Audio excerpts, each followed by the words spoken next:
I made my move, and she laughed. I'm not really the romantic type, but when I catch feelings, I catch them hard. There was this girl in my study group, super smart, funny, always scribbling little cartoons in her notebook.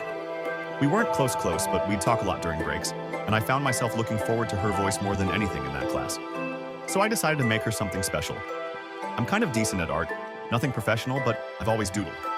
So I spent a whole weekend putting together this little handmade comic zine, like our study group, but as superheroes. I made her character the main hero, witty and clever, saving the day. It was goofy, colorful, filled with inside jokes only someone in our group would get. I stapled it like a real comic and left it in her backpack after class. I didn't sign it. I wanted her to be curious. I imagined her laughing while reading it, maybe figuring it out, maybe even texting me something flirty like, "Was this your doing?" But the next day, I overheard her talking to a couple of the girls. They were flipping through it and giggling, but not in the way I hoped. One of them said, "It's kind of creepy how someone thinks this is cute." And another joked, "If it's from that guy who never talks, it makes sense." I wanted to melt through the floor. I hadn't meant for it to come off weird or clingy. I thought it was thoughtful, something personal that showed I paid attention. But hearing them laugh stung more than I expected. I never told her it was from me.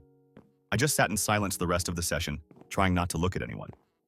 After class, she actually caught up with me and asked if I'd seen who put the comic in her bag. I mumbled something like, "No idea, maybe it was one of the tutors." She looked at me sideways like she wasn't sure if I was lying. Then she smiled, not in a mean way, and said, "Well, whoever did it, it was kind of sweet. I just wish they'd had the guts to tell me." I nodded, heart pounding, but I didn't fess up. I was too deep in my own embarrassment. But the next week, she came in wearing a pin that looked a lot like one of the characters from the comic. I couldn't tell if that was a sign, but it felt like maybe she didn't hate it after all. Maybe she was just surprised, caught off guard like I'd been. We never really had a moment where everything clicked after that. We kept talking during breaks, just normal stuff. I never brought up the comic again, and she never pushed. But I noticed she started doodling characters that looked a little like mine. Subtle things, small gestures. Part of me regrets not owning up to it, but another part is kind of glad she never found out. Maybe that mystery gave her a smile without the pressure. I still have the sketches from the comic saved on my laptop.